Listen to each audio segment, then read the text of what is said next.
Edgar Allan Poe.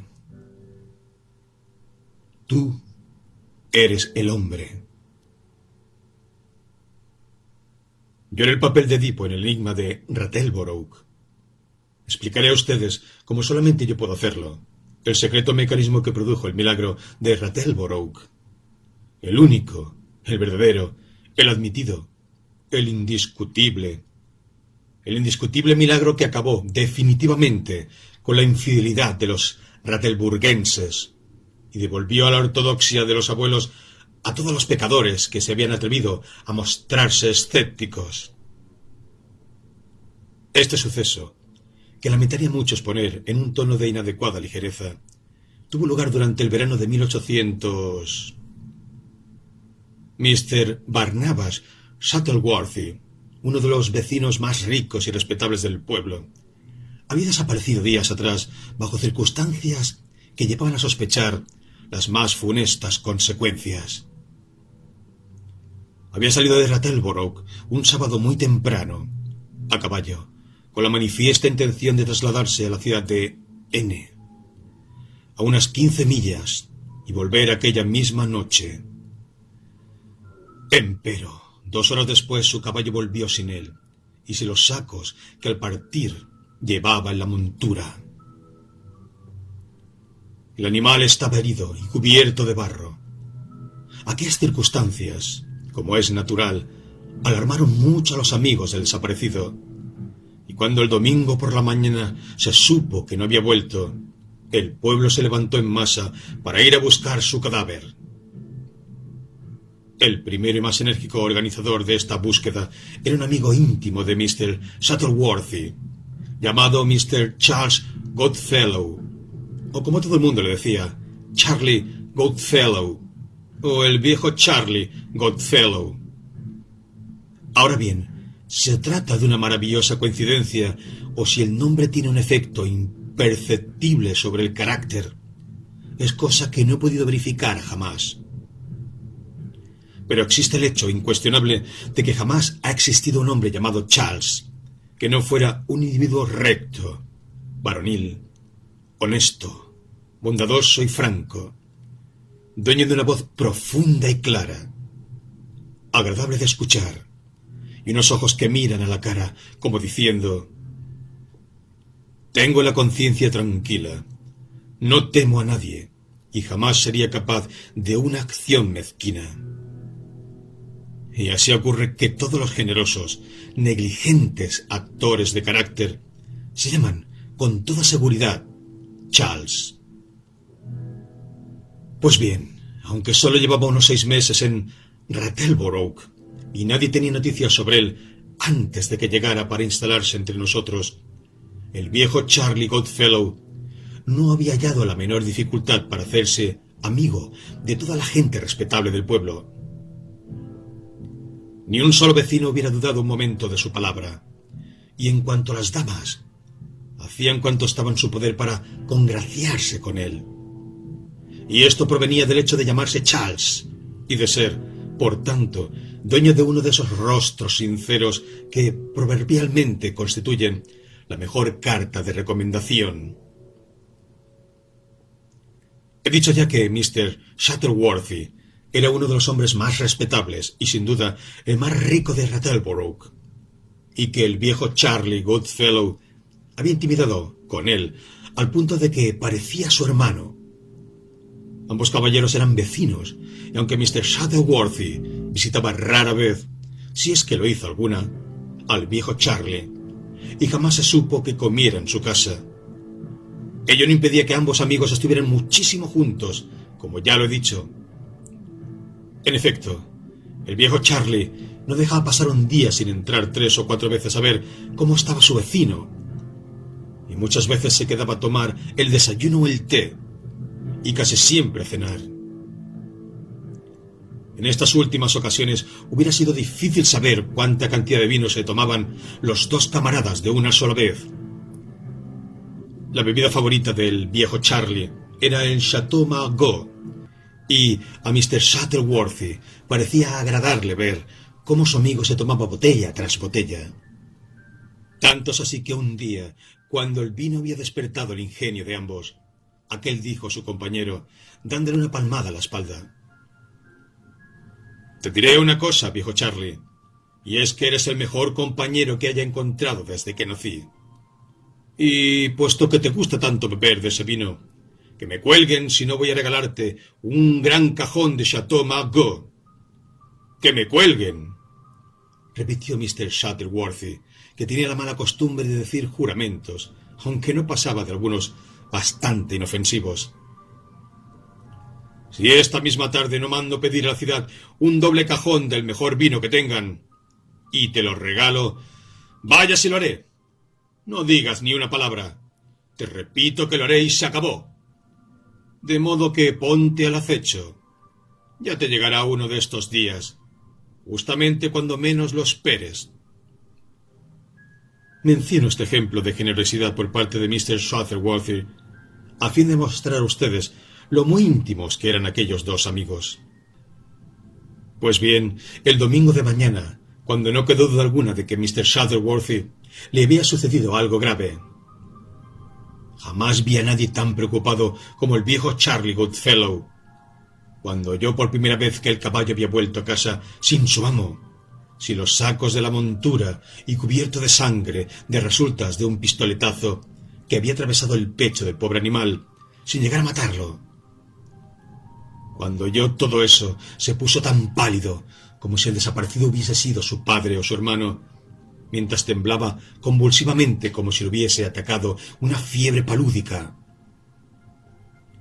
Al principio pareció demasiado abatido por el dolor como para tomar ninguna iniciativa o decidir algún plan de acción.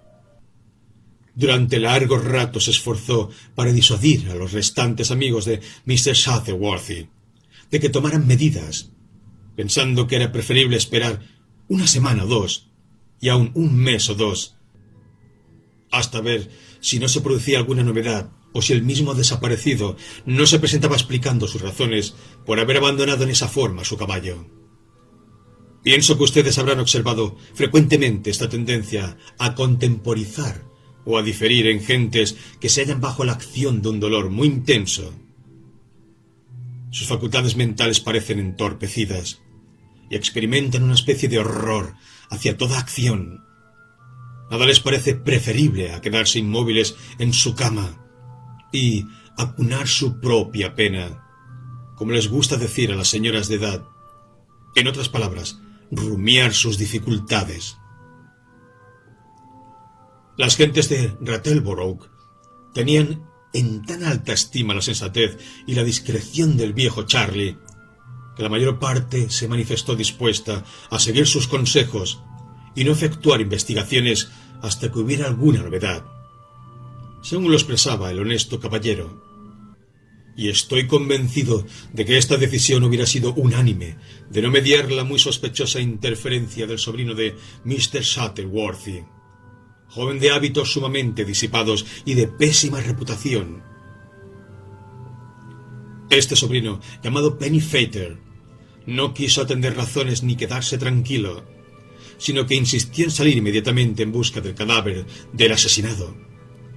Tal fue la expresión que empleó, y Mr. Goodfellow no dejó de hacer notar en esa ocasión que era una frase extraña, por no decir más.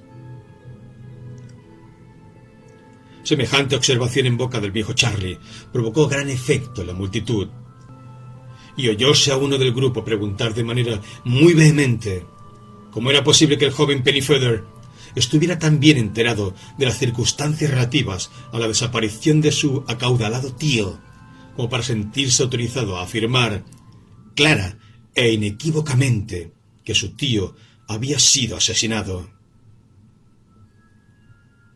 Siguieron a esto picantes réplicas y controversias entre varios de los presentes, y especialmente entre el viejo Charlie y Mr. Pennyfeather, lo que no provocó ninguna sorpresa, pues bien era sabida la animosidad existente entre ambos desde hacía varios meses. Las cosas habían alcanzado a tal punto que Mr. Pennyfeather llegó en una ocasión a derribar de un golpe al amigo de su tío, acusándolo de algunos excesos cometidos por aquel en casa de su pariente, donde se alojaba el joven. Se afirmaba que, en esta ocasión, el viejo Charlie se había conducido con ejemplar moderación y cristiana caridad. Incorporándose, sacudió sus ropas y no hizo la menor tentativa de devolver el golpe recibido, limitándose a murmurar unas palabras sobre sus propósitos de vengarse sumariamente en la primera oportunidad. Reacción muy natural y justificable de su cólera, que no tiene ningún sentido especial y que, sin duda, había olvidado casi inmediatamente. Como quiera que fuesen aquellos incidentes que no se relacionan con lo que estamos narrando, los pobladores de Rattleborough terminaron dejándose persuadir por Mr. Pennyfeather y decidieron dispersarse en las regiones adyacentes en busca del desaparecido. Tal fue la primera intención, pues parecía lo más natural que las gentes se dispersaran en distintos grupos que explotarían de la manera más minuciosa las regiones circunvecinas. Sin embargo, no sé por qué ingenioso razonamiento que he olvidado, el viejo Charlie acabó convenciendo a la asamblea de que este plan no era el más conveniente. Al decir que los convenció, exceptuó a Mr. Pennyfeather, pero el hecho es que, al final, se decidió efectuar una búsqueda cuidadosa a cargo de todos los vecinos en Mass. Naturalmente, el viejo Charlie tomó la dirección. Por lo que a esto último respecta, no hay duda de que el jefe era el más capacitado, pues todo el mundo sabía que el viejo Charlie tenía ojos de lince. Empero, aunque los llevó a toda clase de rincones apartados por senderos que nadie había sospechado jamás que existieran en la región, y aunque la búsqueda continuó incesantemente noche y día durante más de una semana, fue imposible hallar la menor huella de Mr. Shuttleworthy. Cuando digo la menor huella, no debe entendérseme literalmente, pues no dejaron de encontrarse algunas huellas. Las señales de las herraduras del caballo, que era un tipo especial, fueron seguidas hasta un lugar situado a 3 millas al este del pueblo, sobre el camino real a la ciudad. Aquí las huellas se desviaban por un atajo que atravesaba un bosque y volvía a salir al camino real, abreviando media milla el recorrido regular. Al seguir las pisadas por este sendero, el grupo llegó finalmente hasta un charco de agua estancada, oculto a medias por las zarzas, a la derecha del sendero. En este punto se interrumpían las marcas de herraduras. Advirtióse, sin embargo, que en el lugar había habido una lucha, y las señales indicaban que un cuerpo grande y pesado había sido arrastrado desde el sendero al charco. Se procedió a dragar cuidadosamente este último, pero ninguna tentativa dio resultado. Disponíanse los presentes a volverse, desesperando de conocer la verdad, cuando la providencia sugirió a Mr. Goodfellow la idea de desaguar completamente el charco. El proyecto fue recibido con hurras, y el viejo Charlie, muy elogiado por su sagacidad e inteligencia. Como muchos vecinos traían palas, dada la eventualidad de desenterrar un cadáver, el desagüe pudo efectuarse rápida y eficazmente. Tan pronto quedó visible el fondo, se vio en el centro del lecho de barro un chaleco de terciopelo de seda negra que casi todos los presentes reconocieron como de propiedad de Mr. Pennyfeather. El chaleco estaba desgarrado y manchado de sangre. Varias personas de la asamblea recordaban claramente que el joven lo llevaba puesto la mañana de la partida de Mr. Shuttleworthy, mientras otros se manifestaban dispuestos a afirmar bajo juramento que Mr. Pennyfeather no había usado dicha prenda en ningún momento posterior a aquel día. Y no se encontró nadie que afirmara haber visto al joven vistiendo el chaleco en cualquier momento subsiguiente a la desaparición de Mr. Shuttleworthy. Todo esto creaba una situación sumamente seria para el joven, y como confirmación de las sospechas desatadas contra él, notóse que se ponía terriblemente pálido y que no era capaz de pronunciar una palabra cuando se lo urgió a que se explicara. Ante esto, los pocos amigos que su disoluta manera de vivir le habían dejado lo abandonaron instantáneamente y se mostraron todavía más enérgicos que sus antiguos y reconocidos enemigos al demandar su arresto inmediato. Empero, la magnanimidad de Mr. Goodfellow brilló entonces, por contraste, con su más alto resplandor.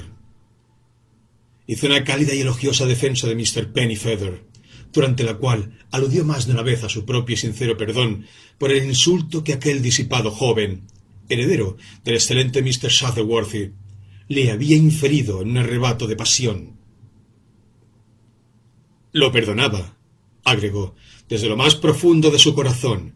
En cuanto a él, Mr. Goodfellow, lejos de llevar a su extremo las sospechas circunstancias que desgraciadamente existían contra Mr. Pennyfeather, haría todo cuanto estuviera en su poder y emplearía la escasa elocuencia de que era capaz para suavizar, en la medida en que pudiera hacerlo, en paz con su conciencia, los peores aspectos que presentaba aquel extraordinario y enigmático asunto. Mr. Goodfellow continuó durante una larga media hora en este tono, que hacía gran honor tanto a su inteligencia como a su corazón.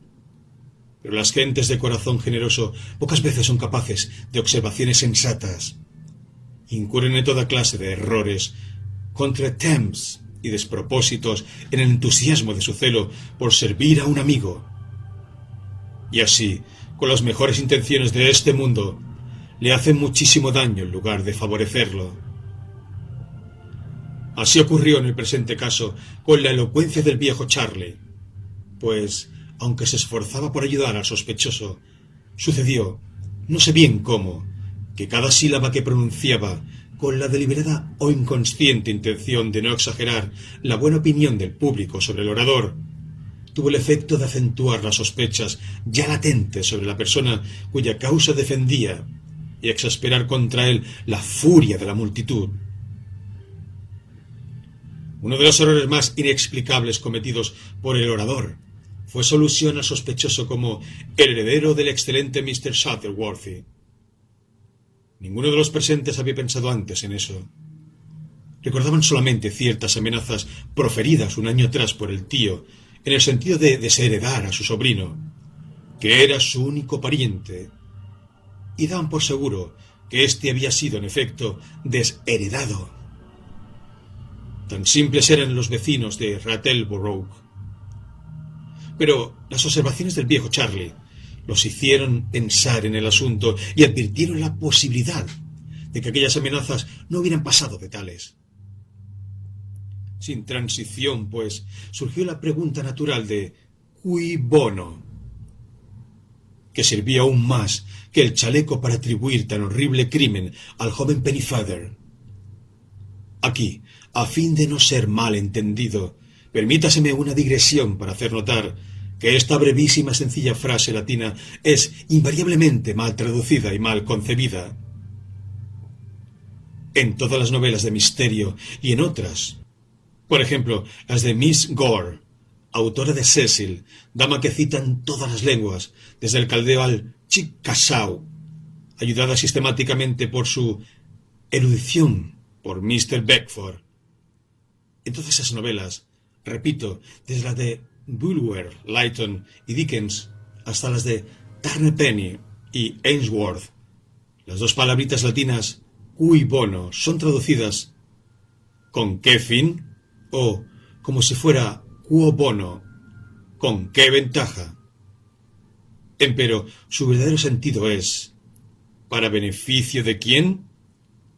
Cui, ¿de quién? Bono. Es para beneficio. La frase es puramente legal y se aplica precisamente en casos como el que nos ocupa, donde la probabilidad de que alguien haya cometido un delito depende del beneficio que recaiga sobre el mismo como consecuencia del delito. Ahora bien, en este caso la pregunta «cui bono?» implicaba directamente a Mr. Pennyfeather. Luego de testar en su favor, su tío lo había amenazado con desheredarlo. Pero la amenaza no había sido llevada a efecto. El testamento original, según se supo, no presentaba alteración. En caso contrario, el único motivo presumible para el crimen habría sido el muy ordinario de la venganza.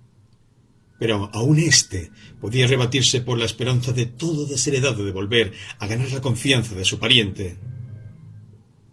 No viéndose modificado el testamento, mientras la amenaza seguía suspendida sobre la cabeza del sobrino, todos vieron en ello el más manifiesto motivo para tan horrible crimen. Y tal fue la sagaz conclusión de los meritorios ciudadanos de Rattleborough. Mr. Pennyfather, pues, fue arrestado allí mismo, y la multitud, luego de buscar otro poco, se volvió al pueblo llevándolo bien custodiado. En el camino, además, ocurrió otra cosa tendente a confirmar las sospechas existentes. Mr. Goodfellow, cuyo celo lo hacía adelantarse siempre al grueso del grupo, corrió unos pasos, agachóse y levantó un objeto que había en el pasto. Luego de examinarlo rápidamente, se notó que intentaba esconderlo en el bolsillo de la chaqueta, pero los otros se lo impidieron, viéndose que el objeto hallado era una navaja española que una docena de personas reconocieron inmediatamente como de propiedad de Mr. Pennyfather. Lo que es más, sus iniciales aparecían grabadas en el puño. La hoja de la navaja estaba abierta y ensangrentada. Ya no podía quedar duda sobre la culpabilidad del sobrino del muerto, y, apenas llegados a Rattleborough, fue entregado al juez para su interrogatorio. Su situación adquirió entonces un cariz aún más desagradable. Al preguntársele dónde había estado la mañana de la desaparición de Mr. Shuttleworthy, tuvo la descarada audacia de admitir que aquel día había salido con su rifle a cazar ciervos en las inmediaciones del charco, donde se había encontrado, gracias a la sagacidad de Mr. Goodfellow, su chaleco ensangrentado. El viejo Charlie levantóse entonces y con lágrimas en los ojos pidió permiso para declarar. Dijo que un profundo sentido del deber para con su hacedor y sus semejantes no le permitía continuar en silencio por más tiempo. Hasta ahora, el más sincero afecto hacia el joven inculpado, no obstante la forma en que se había conducido con él, lo había movido a imaginar cuanta hipótesis le sugería la imaginación, a fin de explicar todo lo sospechoso de esas circunstancias tan incriminatorias para Mr. Pennyfather. Pero dichas circunstancias eran ya demasiado convincentes, demasiado condenatorias. No podía vacilar, diría lo que sabía, aunque su corazón le estallara de dolor al hacerlo. Procedió entonces a declarar que, la tarde anterior a la partida de Mr. Shuttleworthy, este venerable caballero había dicho a su sobrino, y él, Mr. Goodfellow, lo había oído, que el motivo que le llevaba a viajar al día siguiente por la mañana era hacer un depósito de una cuantiosa suma de dinero en el banco de los granjeros y mecánicos de la ciudad. Agregó que en el curso de la conversación Mr. Shuttleworthy había manifestado redondamente a su sobrino la irrevocable determinación de anular su testamento y desheredarlo hasta el último centavo. Y, tras de ello, el testigo pidió solemnemente al inculpado que declarara si lo que acababa de decir era o no la más escrupulosa de las verdades. Para la estupefacción de los presentes, Mr. Pennyfather admitió francamente que lo dicho era la verdad. El magistrado consideró entonces pertinente enviar a 2 oficiales de policía para que efectuaran una perquisición en el aposento que el joven ocupaba en casa de su tío. Los policías no tardaron en volver trayendo consigo la bien conocida cartera de cuero bermejo, con aplicaciones de metal, que el anciano desaparecido llevara consigo durante años. Faltaba su valioso contenido y vanamente se esforzó el magistrado por obtener del inculpado una confesión sobre el destino del dinero, el lugar donde se hallaba escondido. Mr. Pennyfather se obstinó en afirmar que no sabía nada de todo aquello. Por otra parte, los policías descubrieron entre el elástico y el colchón de la cama una camisa y un pañuelo para el cuello, con el monograma del acusado, espantosamente manchados con la sangre de la víctima. A esta altura de la encuesta, se hizo saber que el caballo del asesinado acababa de morir a consecuencia de la herida que recibiera. Mr. Goodfellow propuso entonces que se procediera a efectuar la autopsia del animal, a fin de descubrir si era posible la bala.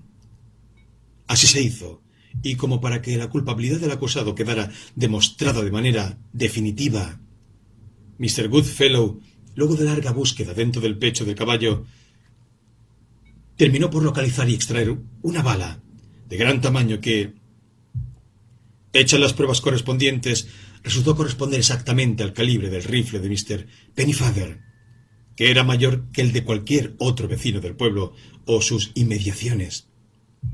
Para confirmar aún más la cuestión, se descubrió que la bala tenía una señal, o reborde en ángulo recto con la sutura habitual.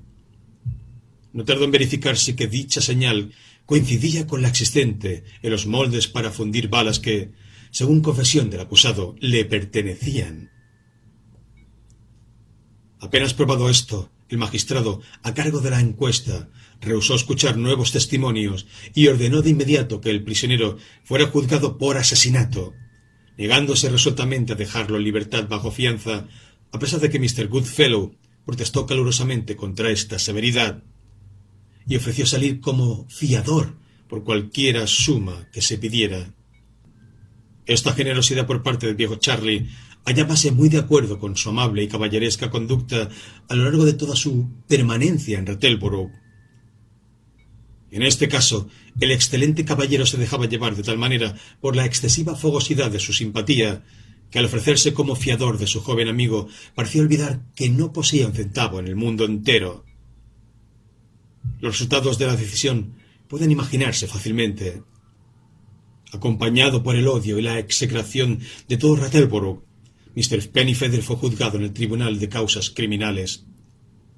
La cadena de pruebas circunstanciales, reforzada por algunos hechos condenatorios adicionales que la sensible conciencia de Mr. Goodfellow le prohibió mantener secretos, fue considerada tan sólida y concluyente que el jurado no se molestó en abandonar sus asientos para pronunciar el inmediato veredicto de culpable de asesinato en primer grado.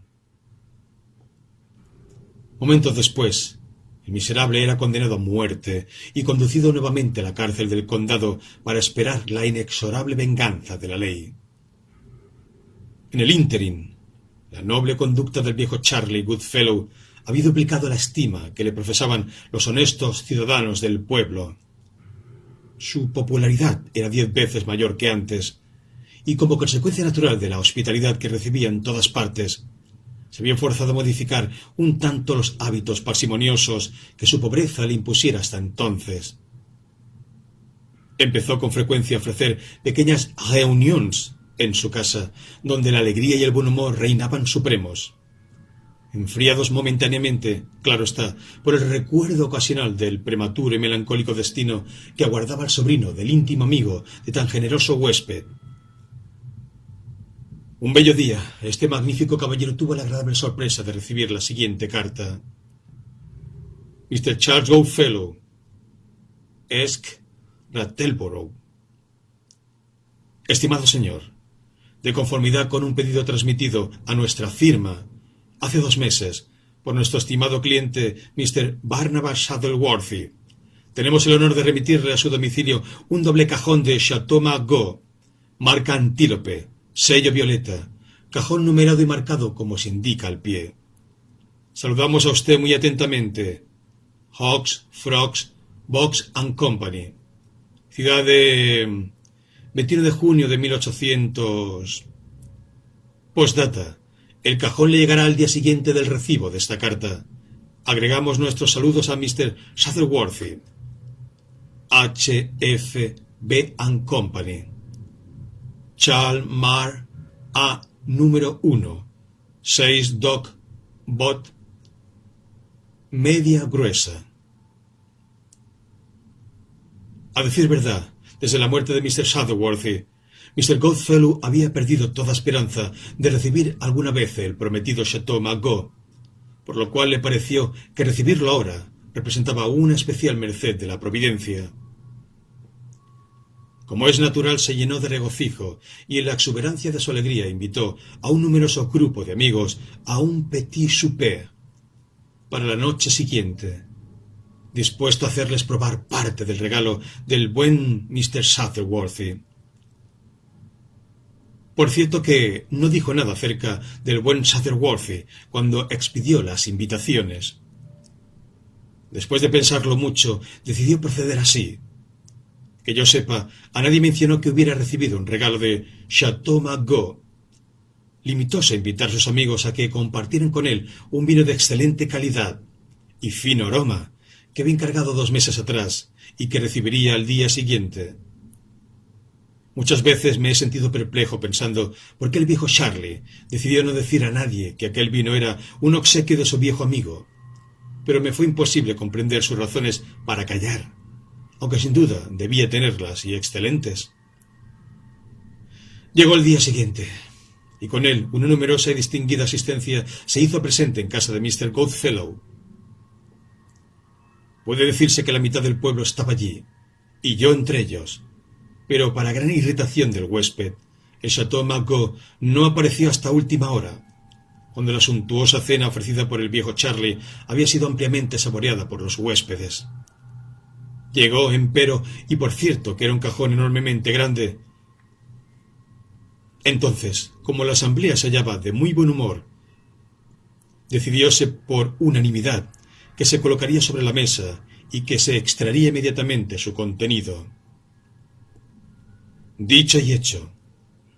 Por mi parte, di una mano, y en menos de un segundo teníamos el cajón sobre la mesa. En medio de las botellas y vasos, gran parte de los cuales se rompieron en la confusión. El viejo Charlie, que estaba completamente borracho y tenía el rostro empurpurado, sentóse con aire de burlona dignidad en la cabecera, golpeando furiosamente sobre la mesa con un vaso, mientras reclamaba orden y silencio durante la ceremonia del desentierro del tesoro. Luego de algunas vociferaciones se logró restablecer el orden y, como suele suceder en tales casos, se produjo un profundo y extraño silencio. Habiéndoseme pedido que levantara la tapa, acepté, como es natural, con infinito placer.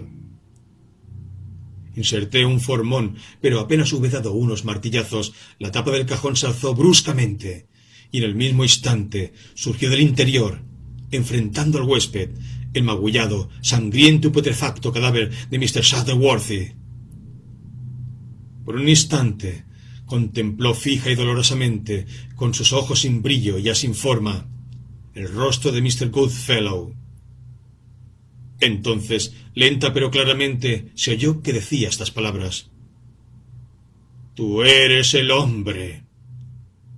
Y cayendo sobre el borde del cajón, como satisfecho de lo que había dicho, quedó con los brazos colgando sobre la mesa.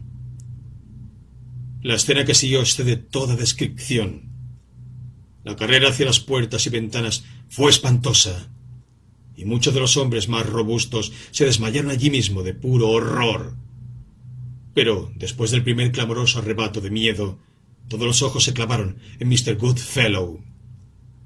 Aunque viva 1000 años, jamás olvidaré la más que mortal agonía reflejada en la horrorosa expresión de su cara, espectralmente pálida después de haberse mostrado tan rubicunda de vino y de triunfo. Durante varios minutos permaneció inmóvil, como una estatua de mármol. Sus ojos, absolutamente privados de expresión, parecían vueltos hacia adentro y perdidos en el espectáculo de su propia alma asesina. Por fin la vida surgió otra vez, proyectada hacia el mundo exterior, levantándose de un salto. Cayó pesadamente con la cabeza y los hombros sobre la mesa, en contacto con el cadáver, mientras de sus labios brotaba rápida y vehemente la detallada confesión del espantoso crimen por el cual Mr. Pennyfeather hallábase encarcelado y esperando la muerte. Lo que contó fue, en resumen, lo siguiente. Había seguido a su víctima hasta las vecindades del charco, hirió allí el caballo de un pistoletazo y mató a Mr. Satterworthy a golpes de culata. Luego de apoderarse de la cartera de la víctima, supuso que el caballo había muerto y lo arrastró con gran trabajo hasta las zarzas contiguas al charco.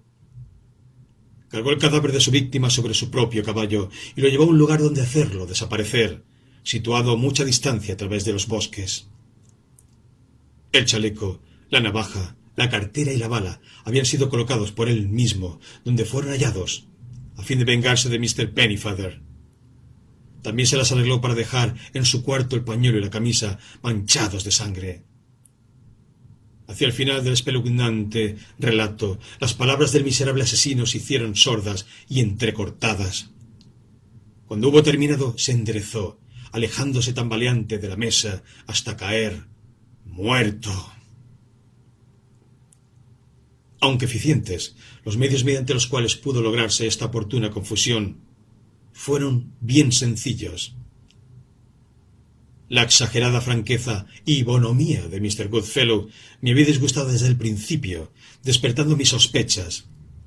Me lleva presente cuando Mr. Pennyfeather lo golpeó, y la diabólica expresión de su rostro, por más pasajera que fuese, me dio la seguridad de que no dejaría de cumplir al pie de la letra su promesa de vengarse. Hallábame, pues, preparado para apreciar las maniobras del viejo Charlie, de una manera muy diferente de las de los buenos vecinos de Rattleborough. Vi de inmediato que todos los descubrimientos incriminatorios nacían directa o indirectamente de él. Pero el que me abrió completamente los ojos fue el episodio de la bala hallada por Mr. Goodfellow en el cuerpo del caballo. Aunque los vecinos lo habían olvidado, yo no dejé de recordar que el caballo presentaba un orificio por donde había penetrado el proyectil y otro por donde había salido. Si se encontraba una bala en el cuerpo, tenía que haber sido depositada allí por la misma persona que debía haberla encontrado. La camisa y el pañuelo ensangrentados confirmaron la idea sugerida por el hallazgo de la bala. En efecto, el examen de la sangre demostró que se trataba solamente de vino tinto. Pensando en esas cosas, y también en el rumboso cambio de vida de Mr. Goodfellow, mis sospechas se hicieron cada vez más fuertes, y no eran menos intensas por ser el único que las abrigaba. En el ínterin me ocupé privadamente de buscar el cadáver de Mr. Shuttleworthy. Tenía mis buenas razones para hacerlo en zonas completamente opuestas a aquellas hacia las cuales Mr. Goodfellow había dirigido a los vecinos. El resultado fue que, algunos días más tarde, llegué a un antiguo pozo seco, cuya boca estaba casi enteramente cubierta de zarzas, y allí, en el fondo, hallé lo que buscaba. Ocurrió que yo había escuchado el diálogo entre los dos amigos cuando Mr. Goodfellow se las arregló para inducir a su anfitrión a que le regalara un cajón de Chateau Margaux. Basándome en este hecho, decidí obrar en consecuencia. Procurándome un trozo muy fuerte de barba de ballena, lo introduje por la garganta del cadáver y metí a éste en un viejo cajón de vino, teniendo cuidado de doblarlo en forma tal que la barba de ballena se doblara junto con él. De esta manera tuve que apretar fuertemente la tapa para mantenerla ajustada mientras la clavaba. Y como es natural, tenía la seguridad de que, tan pronto los clavos fueran extraídos, la tapa se levantaría y tras ella el cuerpo. Arreglado así el cajón, lo marqué y numeré como se ha dicho. Luego de escribir una supuesta carta de los vinateros que surtían a Mr. Shuttleworthy, di instrucciones a mi criado para que llevara el cajón en una carretilla hasta la puerta de Mr. Goodfellow, a una señal que yo le haría.